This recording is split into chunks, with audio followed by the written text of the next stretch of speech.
Hello everyone, welcome to पाक MCQs official YouTube channel. इस video lecture में हम नोबेल प्राइज़ 2022 के विनर्स के बारे में जो मोस्ट एक्सपेक्टेड क्वेश्चंस हैं हर टेस्ट और इंटरव्यू के लिए वो डिस्कस करेंगे।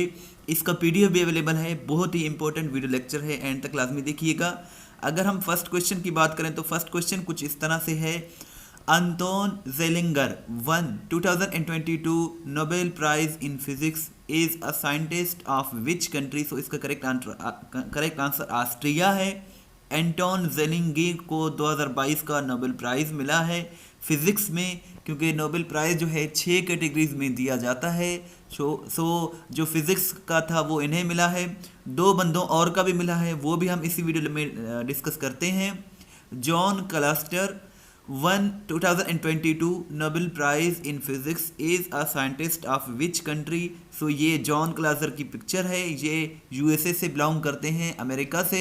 और नेक्स्ट जो थर्ड पर्सन है वो ये हैं Elon aspect won 2022 Nobel Prize in Physics is a scientist of which country? So इसका करेक्ट आंसर फ्रांस है। अगर हम बात करें नोबेल प्राइज़ इन फिज़िक्स की तो इन तीनों को मिला है एंटन जेलिंगर, जॉन क्लाजर और एलन एस्पेक्ट को, और ये तीनों साइंसदान हैं। एलन एस्पेक्ट जो है ये फ्रांस से बिलोंग करते हैं, जॉन क्लाजर यूएसए से, और एंटन जेलिंगर जो है ऑस्ट्रिया से बिलोंग करते हैं। सो ये था नोबेल प्राइज़ इन फिज़िक्स। दीगर कैटेगरीज की भी हम डिस्कस करते हैं इसी वीडियो लेक्चर में, एंड तक लाजमी देखिएगा। छोटी सी रिक्वेस्ट है कि चैनल को सब्सक्राइब करें, वीडियो को लाइक एंड शेयर ज़रूर करें। नेक्स्ट क्वेश्चन कुछ इस तरह से है। Who won the 2022 Nobel prize in physiology और मेडिसन?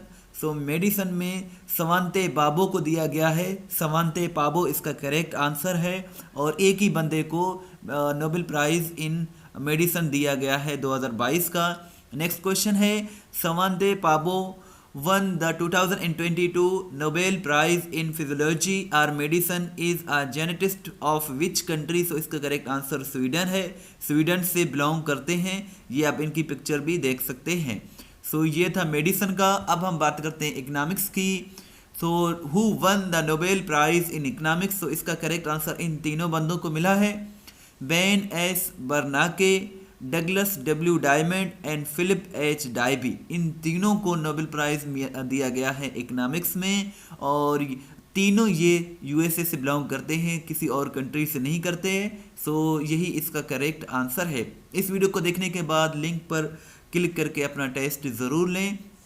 नेक्स्ट क्वेश्चन है केमिस्ट्री के रिलेटेड। सो 2022 का जो केमिस्ट्री का नोबेल प्राइज़ दिया गया है वो Carolyn H Bertozzi, Morten Meldal और के बेरी शार्पलेस, इन तीनों बंदों को दिया गया है केमिस्ट्री का नोबेल प्राइज़ 2022 का। और ये अगर हम बात करें कैरोलिन आर बेर्टेजी की, तो ये यूएस की केमिस्ट हैं, कैरोलिन आर बेर्टेजी, और ये खातून हैं, इन्हें दिया गया है केमिस्ट्री में।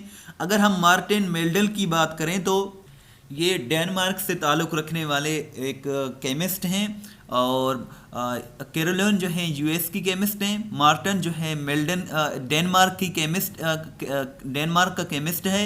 अगर हम के बेरी शार्पलेस की बात करें तो के बेरी शार्पलेस जो है ये भी अमेरिका से ताल्लुक़ रखने वाले एक केमिस्ट हैं। सो याद रखें, दो जो हैं, यानी कि एक खातून है जिसका नाम है कैरोलिन आर बेर्टोजी, और के बेरी शार्पलेस, ये दोनों अमेरिका से ताल्लुक़ रखने वाले केमिस्ट हैं। लेकिन जो बीच में एक है मार्टिन मेल्डल, ये भी केमिस्ट हैं, लेकिन ये डेनमार्क से ताल्लुक़ रखते हैं।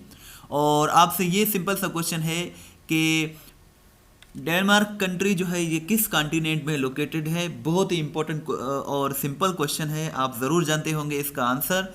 नेक्स्ट क्वेश्चन है who won the 2022 Nobel prize in literature? So इसका करेक्ट आंसर एनी अर्नाक्स है। Annie Ernaux is the correct answer.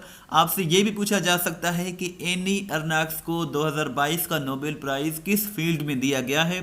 सो इसका करेक्ट आंसर लिटरेचर है। और आपसे ये भी पूछा जा सकता है कि एनी अर्नाक्स को 2022 का नोबेल प्राइज़ दिया गया है, वो किस कंट्री से बिलोंग करती हैं? सो याद रखें कि एनी अर्नाक्स जो है ये फ्रांस से बिलोंग करती हैं। फ्रांस भी यूरोप का एक इम्पोर्टेंट कंट्री है। सो ये फ्रेंच आथर हैं, यानी कि फ्रांसीसी आथर हैं, और एर्नी एनी अर्नक्स इनका नाम है और इन्हें लिटरेचर में 2022 का नोबेल प्राइज दिया गया है। नेक्स्ट क्वेश्चन है who won the 2022 Nobel peace prize. तो अमन का जो नोबेल इनाम है इन तीनों को दिया गया है Alex Bialiatski Memorial Center for Civil Liberties. अगर हम बात करें एलेक्स बेलासाकी की तो ये बेलारूस के एक ह्यूमन राइट्स एडवोकेट हैं और रशियन ह्यूमन राइट्स ऑर्गेनाइजेशन है, एक इदारा है जिसे मेमोरियल कहा जाता है, इन्हें भी दिया गया है, यानी कि 2 ऑर्गेनाइजेशंस और एक शख्स को दिया गया है। और तीसरे हैं यूक्रेन की ह्यूमन राइट्स की ऑर्गेनाइजेशन है जिन्हें सेंटर फॉर सिविल लिबर्टीज का नाम दिया गया है। सो इन तीनों को मिलाकर नोबेल पीस प्राइज दिया गया है। सो यही इसका करेक्ट आंसर है। ये भी याद रखें कि नोबेल प्राइज़ जो है ये इन अक्टूबर में इनको नॉमिनेट किया गया है, लेकिन ऑफिशियली इनको हैंड ओवर किया जाएगा 10 दिसंबर को, क्योंकि हर साल 10 दिसंबर को ऑफिशियली हैंड ओवर किया जाता है नोबेल प्राइज़ को। 6 कैटेगरीज में दिया जाता है और इसके साथ साथ ये सिर्फ 2 कंट्रीज़ में दिया जाता है, नॉर्वे और स्वीडन में। इसके अलावा दीगर किसी कंट्री में नहीं दिया जाता। और 2 पाकिस्तानियों को अब तक नोबेल प्राइज़ मिला है। एक तो डॉक्टर अब्दुल सलाम थे 1979 में और दूसरी मलाला यूसुफ़ज़ई हैं जिसे 2014 में दिया गया था। सो ये सारे इंपॉर्टेंट पॉइंट्स हैं आपके टेस्ट और इंटरव्यू के लिए। इस तरह की मज़ीद वीडियोस हासिल करने के लिए हमारा चैनल विज़िट करते रहा करें। इंशाल्लाह यहाँ आपको डेली बेसिस पर इस तरह के वीडियोस, करंट अफेयर्स और जीके के रिलेटेड PDF के साथ मिल जाएंगे। इसके साथ साथ हमारी वेबसाइट है testpoint.pk। ये सारे क्वेश्चंस उसी वेबसाइट से उठाए गए हैं। ये वो वेबसाइट है जहां हर सवाल वजाहत के साथ अपलोड की जाती है, जहां से आप अपना टेस्ट भी ले सकते हैं, PDF भी डाउनलोड कर सकते हैं। इस वेबसाइट का जो लिंक है वो डिस्क्रिप्शन में मौजूद है, इस पर क्लिक करके आप इस वेबसाइट को ज़रूर विज़िट करें। इसके साथ साथ अगर आप व्हाट्सएप के स्टेटस में फॉलो करना चाहते हैं तो 0308253300 ये हमारा व्हाट्सएप नंबर है। Thanks for watching till and. दुआओं में याद रखें, डिस्क्रिप्शन में दिए गए लिंक पर क्लिक करके अपना टेस्ट ज़रूर लें ताकि आपको मालूम हो जाए कि कितने सवालात आपको याद हो गए हैं। इस वीडियो को लाइक एंड शेयर ज़रूर करें। इसका PDF भी दिया हुआ है, वो भी आप डाउनलोड कर सकते हैं। दुआ में याद रखें। अल्लाह हाफिज़।